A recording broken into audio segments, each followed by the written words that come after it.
Hi student, आज हम लोग क्लास 6 का हिंदी ग्रामर पार्ट 2 ये आज हम लोग पढ़ने जा रहे हैं, जिसका नाम दिया गया है वर्ण विवेक। इसी वर्ण विवेक के अंदर में हम लोग आज जो पढ़ेंगे वह है आपका वर्णमाला और वर्ण विच्छेद, फिर वर्ण के कितने भेद हैं, उनके नाम वगैरह, कौन कौन सा है नहीं है, ये सब सारा का सारा स्वर व्यंजन क्या है नहीं है, इन सबों के बारे में हम लोग इस पार्ट से पढ़ेंगे। सबसे पहले हम लोग आते हैं एक शब्द, कुछ शब्दों के बारे में पहले पढ़ते हैं, उसके बाद में सुनते हैं, फिर समझने की कोशिश करते हैं कि आखिर ये वर्ण होता क्या है। तो जैसे हमने एक यहां पर मैं शब्द लिखा कार, इसके बाद दूसरा शब्द मैंने लिखा पेड़।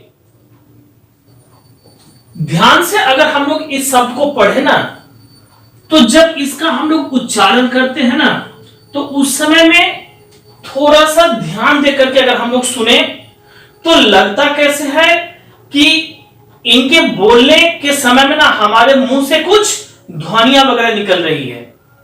अब वो ध्वनियां क्या है, इसको बोलने के बाद ही हम लोग समझ पाएंगे। जैसे हमने कहा कार, अगर इसको हम लोग धीरे से पढ़े तो कहते हैं हम लोग कार, मतलब जैसे क में आ का सोनेट जैसा लगा हुआ आवाज ऐसे आ रहा है, और र में आपका अ का एक तरह से आवाज जैसा आ रहा है।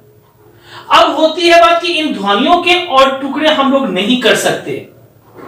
मुख से निकलने वाली ध्वनियों को जब लिखा जाता है ना, तब उन्हें हम लोग वर्ण या फिर अक्षर कहते हैं। तो इस हिसाब से अगर हम लोग देखें तो सबसे पहले अब बात आती है कि आखिर ये वर्ण होता क्या है। तो वर्ण भाषा की सबसे छोटी इकाई है जिनके और टुकड़े नहीं किए जा सकते। वर्ण हम लोग किसको कहेंगे? भाषा की वह सबसे छोटी इकाई जिनके और टुकड़े नहीं किए जा सकते, यही आपका वर्ण कहलाता है।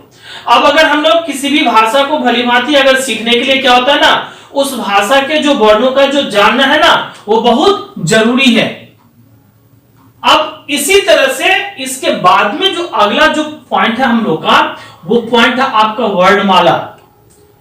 जैसे हम लोग कहते हैं ना कि अंग्रेजी में जैसे अल्फाबेट होता है, उसमें एबीसीडी से लेकर के आपका एक्स वाई जेड तक सारा लिखा हुआ रहता है, लेटर वगैरह।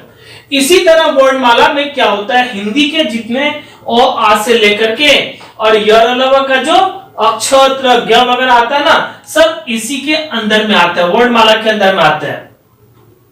अब कहते हैं कि ध्वनियों को लिखकर प्रकट करने के लिए वर्णों की सहायता ली जाती है। जैसे हम लोग ध्वनि को जब प्रकट करते हैं ना, लिख करके दिखाते हैं ना, तो उस समय में आपको क्या करना होगा, तो वर्णों की सहायता लेनी पड़ती है। अब हम लोग आते हैं इसके डेफिनेशन में, आखिर वर्णमाला हम लोग कहते हैं किसको है। तो वर्णमाला कहा जाता है कि वर्णों के व्यवस्थित और क्रमबद्ध, वर्णों के व्यवस्थित और क्रमबद्ध समूह को वर्णमाला कहते हैं। ध्यान से इस चीज को सुनना भी है और सही से इसको लिखना भी है। क्या कहा गया है? वर्णों के व्यवस्थित और क्रमबद्ध समूह को वर्णमाला कहते हैं। अब इस हिसाब से इसके बाद में हम लोग आते हैं किस तरह से इसके अंदर में कितने वर्ण वगैरह होंगे, क्या क्या जो कवर्ग है, चवर्ग है, और है, ये सब किस किस के अंदर में आते हैं, उन सब चीज के बारे में हम लोग समझने की कोशिश करेंगे। यहां तक हम लोग ने पढ़ा वर्णमाला के बारे में। अब एक चीज और जानना जरूरी है यहाँ पे कि आखिर वर्णमाला में टोटल वर्ण यानी कि अक्षर जिसको हम लोग कहते हैं ना, वो कितने हैं? ये आपके टोटल हो जाएंगे 52, जिसको हम लोग 52 कहते हैं हिंदी में। ये टोटल वर्णमाला के अक्षर कितने हो जाएंगे, वर्ण कितने हो जाएंगे? 52 हो जाएंगे। अब इसी को हम लोग क्या किए हुए ना, खास करके इसको डिवाइड किए, इसको हम लोग एक तरह से भाग करके अलग अलग कर दिए हैं, जहां से कुछ स्वर के तरफ चला जाएगा और कुछ जो है वो आपका व्यंजन के तरफ चला जाएगा। इसी तरह से हम लोग वर्णमाला को डिवाइड किए। अब आते हैं हम लोग आखिर ये स्वर और व्यंजन है क्या चीज, इसके बारे में भी हम लोग समझेंगे। तो ये दोनों जो है ना, वो वर्णों के भेद कहलाते हैं। वर्णों के भेद कितने हो गए आपके? ये वर्णों के भेद 2 हो गए। एक में आपका स्वर वर्ण और दूसरा जो होगा वो आपका व्यंजन वर्ण। ये चीज हम लोग आएंगे एक एक करके। सबसे पहले स्वर वर्ण के अंदर में आते हैं। स्वर वर्ण क्या होता है? कहते हैं कि जिन वर्णों का स्वतंत्र उच्चारण किया जा सके या जिन ध्वनियों के उच्चारण के समय हवा बिना किसी रुकावट के निकलती है वे स्वर कहलाते हैं। कहते हैं कि जिन वर्णों का स्वतंत्र उच्चारण किया जा सकता है या फिर जिन ध्वनियों के उच्चारण के समय में हवा जो है वो बिना किसी रुकावट के ही निकलती है वे स्वर वर्ण कहलाते हैं। हिंदी में आपके टोटल जो हो गए स्वर वर्ण वो 11 हो गए। कितने हो गए? 11। जैसे अ, आ, हर्षी, दीर्घ ई, हर्ष उ, दीर्घ उ, री, ए, ऐ, ओ, औ। ये टोटल जब हम लोग गिनती करते हैं ना एक तरह से, तो टोटल आपका कितना आता है? 11 आता है। अब आप यहां पे जब 52 स्वर का हो जाता है, यानी कि 52 अगर स्वर का है, इसमें से 11 अगर हम लोग माइनस करें तो टोटल बचता है कितना? मतलब 41, जिसको 41 कहते हैं। ये टोटल आपका 41 जो वो अब व्यंजन वर्ण हो जाएंगे। तो उस तरह से हम लोग व्यंजन वर्ण में भी आएंगे। तो ये स्वर वर्ण किसे कहे? कि जिन वर्णों का स्वतंत्र उच्चारण किया जा सके या जिन ध्वनियों के उच्चारण के समय हवा बिना किसी रुकावट के निकलती है वे स्वर कहलाते हैं, स्वर वर्ण कहलाते हैं। जैसे अ, आ, हर्षी, दीर्घ ई, हर्षु, दीर्घ उ, री, ए, ऐ, ओ, औ इत्यादि, ये सब आपके स्वर वर्ण हो गए। अब आते हम लोग अगला जो हम लोग का व्यंजन वर्ण दिया हुआ है। व्यंजन वर्ण में अगर हम लोग देखें तो जिन वर्णों के पूर्ण उच्चारण के लिए स्वरों की सहायता ली जाती है वे व्यंजन कहलाते हैं। अब हम लोग ये समझेंगे कि आखिर ये व्यंजन वर्ण कहते किसको है। जिन वर्णों के पूर्ण उच्चारण के लिए जब आप उसका उच्चारण करोगे ना तो उस समय में आपको स्वरों की सहायता लेनी पड़ेगी। मतलब क्या हो गया कि बिना स्वर की सहायता लिए हुए आप व्यंजन का कोई भी शब्द बोल ही नहीं सकते हो। तो जिन वर्णों के पूर्ण उच्चारण के लिए स्वरों की सहायता ली जाती है उसे ही हम लोग व्यंजन कहते हैं। जैसे कवर्ग से लेकर के आपका पवर्ग तक। अब एक चीज देखो, अगर हम लोग क लिखते हैं ना तो क में इसको लिखने का एक अलग सा तरीका होता है। क प्लस इस तरह से हम लोग अ लेते हैं। ये तो हम लोग जानते हैं कि वर्णों की सबसे छोटी इकाई होती है। अब यहां पर में जब हम लोग इस वर्ण के ऊपर में आएंगे ना तो ये वर्ण देखिए ये आपका अ वर्ण है, तो ये अ क्या हो जाता है? स्वर के अंदर में आता है। तो स्वर के अंदर में मतलब क्या हुआ कि अगर जब हम लोग व्यंजन की जब उच्चारण करते हैं ना तो उस समय में आपको स्वर का सहायता लेना ही पड़ता है। बिना स्वर की सहायता से आप कभी भी व्यंजन वर्ण की उच्चारण कर ही नहीं सकते हैं। तो जैसे कवर्ग से पवर्ग तक। अब कवर्ग से पवर्ग तक का मतलब भी समझना जरूरी है। जैसे हम लोग लिखते हैं ना क का जब ये पहाड़ा लिखते हैं एक तरह से क ख ग और फिर उस तरह से अंग, ये जो इसको कवर्ग कहा जाता है। इसी तरह से फिर चवर्ग हो जाएगा, टवर्ग हो जाएगा, तवर्ग हो जाएगा, पवर्ग हो जाएगा। फिर इसके बाद में हम लोग आते हैं यरलव। ये जो यरलव है ना ये आपका अंतस्थ वर्ण कहलाता है एक तरह से। इसके बाद यरलव के बाद में श, तालब श, मृदंश, दंश, ह, इसको ना एक तरह से उष्म वर्ण कहा जाता है। अब उष्म का मतलब क्या होता है? कहते हैं कि इसको बोलने के समय में ना देखिए ना जब आप इसका उच्चारण करिएगा तो जैसे हवा जो वो गर्म हवा एक तरह से निकलती है मुंह से, तो इसलिए इसका उच्चारण करते समय में ना एक तरह से उस तरह से जब हवा निकलती है तो इसको हम लोग उष्म के नाम से जानते हैं। इसके बाद जो अगला और इसमें आपका दिया गया है वो अगला क्या है हम लोग समझने की कोशिश करते हैं। अब जो अगला है वो आपका है अयोगवाह। अब इस अयोगवाह में देखते हैं हम लोग ये अंग और अ ये दो इसके अंदर में आते हैं अयोगवाह के अंदर में। इसके नीचे अगर हम लोग आए तो फिर आता है आपका संयुक्त व्यंजन। अब ये संयुक्त का अर्थ क्या होता है? एक दूसरे से जुड़ा हुआ। जैसे हम लोग अक्ष, एक हो गया हमारा अक्ष, फिर त्र, फिर ज्ञ और फिर स्र, इसमें आपका जुड़ा हुआ है इसलिए इसको हम लोग संयुक्त कहते हैं। तो ये हो गया संयुक्त व्यंजन। फिर अगला वाला जो है वो है आपका अतिरिक्त व्यंजन। जिस अतिरिक्त व्यंजन में एक तरह से ड़ आता है और ये ढ आता है। तो इस तरह से सारे के सारे व्यंजन आपके इसके अंदर में हो गए। तो टोटल व्यंजन जब हम लोग जोड़ेंगे ना तो वहां देखने को हमें मिलेगा कितना? तो हमने कहा था 41 और वो आपके हो गए थे कितने स्वर? 11। तो दोनों मिलाकर के आपका ये 52 हो जाएगा, यानी कि ये 52 हो जाएंगे। तो इस तरह से हम लोग ने वर्णों के भेद पढ़ा, जिसमें स्वर और व्यंजन आया। स्वर किसे कहते हैं वो भी समझे, व्यंजन किसे कहते हैं वो भी समझे। व्यंजन में जितने सारे 41 वगैरह थे उनके बारे में भी हम लोगों ने सुना समझा इसमें बढ़िया से। अब हम लोग जो आएंगे, अब आते हैं स्वर की जो मात्रा होता है ना, वो मात्रा के बारे में समझने के लिए। अब हम लोग आते हैं स्वरों की मात्रा के बारे में समझने के लिए। तो यहां तक तो हम लोगों ने ये चीज बढ़िया से समझ लिया कि स्वर जो है वो टोटल 11 है, ठीक है। इसी तरह से यहां पर में 6 और यहां पर में 5, तो टोटल हो गया आपका 11। सबसे पहले हम लोग आते हैं अ में। स्वर वर्ण में हम लोग जानते हैं सबसे पहले अ आता है। कहते हैं कि अ का कोई भी मात्रा नहीं होता, अ का कोई भी मात्रा नहीं होता। अब हम लोग आ जाते हैं आ में। आ की मात्रा इस तरह से आप लोग लिखोगे। कैसे लिखोगे? एक डंडी जैसी देनी है। अब इससे रिलेटेड आपका हम एक शब्द लिख के दिखाते हैं। जैसे आपको म में आ की मात्रा लिखनी है, फिर ल में आ की मात्रा, ये दोनों मिलकर हो जाएगा माला। क्या बन जाएगा? माला। तो ये आ की मात्रा इसमें आ गए। अब आ की मात्रा के बाद में आता है आपके पास में हर्ष ई की मात्रा। हर्ष ई को एक तरह से हम लोग छोटी ई की भी मात्रा कहते हैं। इसको लिखने के लिए जैसे आप जब लिखोगे तो सिर, ये वाला चीज लिखते हो ना आप लोग, तो सिर में आप हमेशा छोटी ई की मात्रा लगा सकते हो। जैसे गिर, तो इसमें भी आप छोटी ई की मात्रा लगा सकते हो। तो इस तरह से हम लोग छोटी ई की मात्रा कहते हैं इसको। अब हर्ष ई मतलब हो गया छोटी ई की मात्रा। अब हर्ष ई के बाद में आता है दीर्घ ई, जिसको एक तरह से बड़ी ई की भी मात्रा कहते हैं, हम लोग बड़ी ई भी कहते हैं। अब बड़ी ई से रिलेटेड जो भी शब्द रहेगा, एक तरह से जब हम लोग लिखेंगे तो कैसे? जैसे चीनी या फिर लकड़ी, ये सारे के सारे वर्ड में हम लोग क्या करते हैं ना, ये चीज लगाते हैं। अब इसके बाद में हर्ष उ, जिसको हम लोग छोटी उ कहते हैं। छोटी उ को लिखने के लिए आपको मात्रा का जो है ना, वो आप लोग यूज कर सकते हो। जैसे मुरली, ठीक है, ये मुरली छोटी उ की मात्रा में आप यूज कर सकते हो, इसका उपयोग कर सकते हो। और बहुत सारे शब्द वगैरह है, लेकिन मैंने एक ही शब्द का यहां पर मैं उपयोग किया है। अब हम लोग छोटी उ से अब आते हैं बड़ी उ, जिसको हम लोग, ये तो हर्षु हो गया, ये दीर्घ उ कहलाएगा।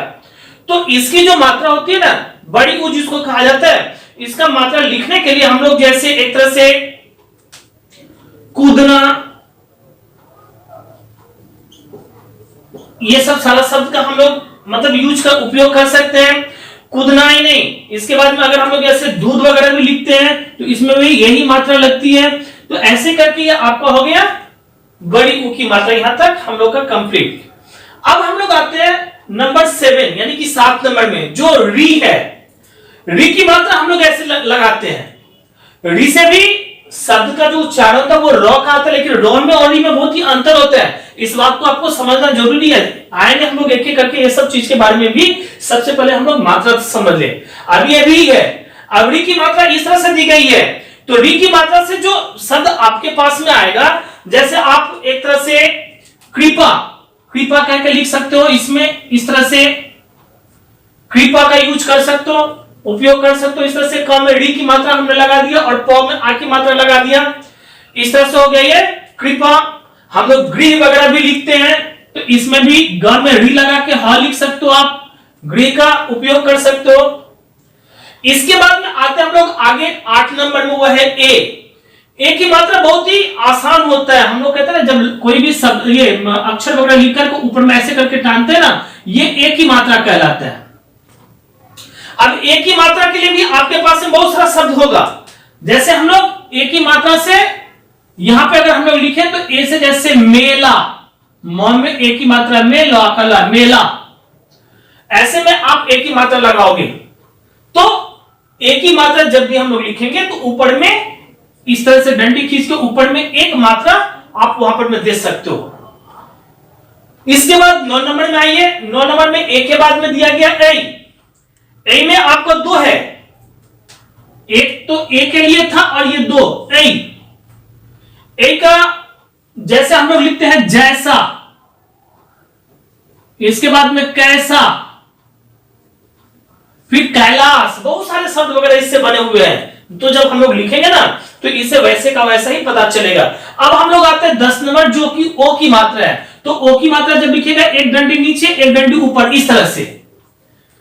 जैसे इसमें जब भी आप लिखोगे सोहन, तो सौ में ओ की मात्रा सोहन, फिर रोहन, इस तरह का शब्द वगैरह जब भी हम लिखेंगे ना, तो वहां पर में ओ की मात्रा लगाएंगे। जैसे मोटर, ये सब शब्द में हम लोग ओ की मात्रा लगाते हैं। अब आ जाते हैं हम लोग औ की मात्रा में। तो औ की मात्रा लिखने के लिए एक नीचे और दो ऊपर में लिखकर के बीच में इस तरह से डंडी दी जाती है। अब औ से शब्द जब हम लोग बनाएंगे तो बहुत सारा शब्द आता है, लेकिन जिसमें सबसे पहले अगर हम लोग देखें ना, तो ये कौवा, ये शब्द आपको तुरंत मतलब एक तरह से सामने में आ जाएगा। फिर इसके बाद में कौन, फिर मौन, गौन, बहुत सारे ऐसे ऐसे शब्द वगैरह आपको मिलते चले जाएंगे जिसमें आप इस तरह से मात्रा ओ की लगा सकते हो। तो आज हम लोगों ने यहां से स्वर की 11.5 जो मात्राएं वगैरह थी, उस मात्राओं में हम लोगों ने समझा अ की कोई मात्रा नहीं होगी, आ का एक डंडी जैसा होगा, छोटी में हम लोग सामने से लगाएंगे, बड़ी में हम लोग सामने से पीछे से लगाते हैं, छोटी ऊ उसी तरह से सामने की तरफ होता है, बड़ी ऊ। तो ये एक चीज और बता दिया आपको आज हम, कि अगर कोई भी बच्चा सही से हिंदी में सीखने के लिए, शब्द वगैरह को लिखने के लिए ना, आपको मात्र 4 मात्रा के ऊपर में ध्यान देना है। ये 4 मात्रा जिस दिन आप सीख जाओगे, हिंदी लिखने में कभी भी आप कोई भी गलती नहीं कर सकते हो। और वो 4 मात्रा होती है, ये 4 की 4 मात्रा, छोटी ई, बड़ी ई, छोटा ऊ, बड़ा ऊ, मतलब हर्ष ई, दीर्घ ई, हर्ष ऊ, दीर्घ ऊ। यही शब्द लिखने में इन मात्राओं से जो बना हुआ शब्द होता है ना, वो लिखने में बच्चे कभी कभी क्या करते हैं, गलतियां करते हैं। अगर हम लोग इधर की मात्रा के बारे में देखें ना, तो इसमें कोई मतलब एक तरह से मिलावट ही नहीं है, सबका अपना अपना अलग है। ये ए हो गया, ये आई, ये ओ, तो ये औ। लेकिन यहां जब हम लोग आते हैं ना, तो छोटी ई, बड़ी ई, सुनने में भी वो उसी तरह का लगता है, लेकिन इसकी पहचान करने के लिए आपको थोड़ा सा शब्द के ऊपर में ध्यान देना पड़ेगा। वो शब्द क्या होता है, जैसे आप छोटी ई से जब कभी भी शब्द पढ़ोगे ना, तो उस समय में ना आपको ऐसा लगेगा जैसे आप जब बोल रहे हो ना, तो स्लिप करके निकल रहे हो, मतलब उस शब्द के ऊपर में आप ज्यादा भार दे ही नहीं रहे हो। जैसे मैंने यहां पर मैं छोटी ई से रिलेटेड मैंने कहा था सिर, सिर, हमने क्या कहा, सिर, मतलब जब हमने पढ़ा इसको तो क्या हुआ, एक तरह से स्लिप करके निकल गए। इस शब्द के ऊपर मैंने कोई जोर ही नहीं दिया। क्या मैंने इसको कहा सिर? नहीं, क्योंकि वहां जैसे ही मैं जोर देके बोलता तो वो छोटी ही नहीं बल्कि बड़ी की मात्रा तब लगता। इसलिए पहचान यही है आपकी छोटी की मात्रा में, कि छोटी की मात्रा वाले जो शब्द होते हैं ना, उसमें हम लोग ज्यादा जोर नहीं देते, एक तरह से स्लिप करके निकल जाते हैं, धीरे से बोल के निकल जाते हैं। लेकिन बड़ी की मात्रा वाले जब शब्द आएगा ना, तो वहां पर में आपको क्या करना पड़ेगा, आपको जोर देके बोलना पड़ेगा। कैसे? जैसे हम लोग इसको कहते हैं चीनी, मतलब अगर इसको कहते हैं चीनी, लकड़ी, मतलब एक तरह से हम लोग जब ई की मात्रा आता है ना, तो वहां पर में शब्द के ऊपर में क्या करते हैं, जोर देते हैं। उसी तरह से आपका छोटा ऊ भी और बड़ा ऊ भी इस तरह से हम लोग उपयोग करते हैं। तो बस इन चारों मात्राओं में आपको सिर्फ इतना सा ध्यान देना है कि जब छोटी ई की मात्रा रहेगी तो उस समय में आप क्या करोगे, एक तरह से स्लिप करके मतलब धीरे से बोल के निकलते हो। बड़ी ई की मात्रा रहता है तो वहां पर हम लोग थोड़ा सा शब्दों के ऊपर में जोर देते हैं। लेकिन वही अगर छोटी ऊ की मात्रा रहेगा तो वहां भी हम लोग वैसे ही स्लिप करके निकलेंगे, और जब बड़ी ऊ की मात्रा रहेगा तो वहां पर फिर हम लोग जोर से दबाव देते हैं, उस शब्द के ऊपर में एक तरह से दबाव दिया जाता है। तो इस तरह से हम लोगों ने आज मात्राओं के बारे में पढ़ा। अब अगला जो वीडियो हम लोग बनाएंगे ना, उसमें आपका स्वर के भेद तो समझ आइए, स्वर के भेद के बारे में जाएंगे, और फिर व्यंजन के जो भी भेद वगैरह सब होंगे उन सबों के बारे में बताएंगे। तब तक के लिए आप लोग ये बढ़िया से पढ़ोगे, बढ़िया से याद करोगे, और अपने अपने घरों में खास करके हिंदी का जो है ना अ आ से लेकर के क आकार तक ये बार बार लिखने का प्रैक्टिस करोगे, अभ्यास करोगे। क्योंकि बहुत सारे बच्चे ऐसे होते हैं जिनको मतलब 6 में जाने के बाद में भी ये सब सारे के सारे चीजें तो वो सही से लिख नहीं पाते हैं। इसलिए अभी से आप लोग और प्रैक्टिस करना चालू कर दीजिए, अभ्यास करना चालू कर दीजिए, जिससे कि जब आप आगे जब जाओगे क्लासेस वगैरह होगी तो वहां पर में ये सब शब्द वगैरह लिखने में, पढ़ने में कोई भी आपको दिक्कत या परेशानी कभी नहीं आएगा। That's all.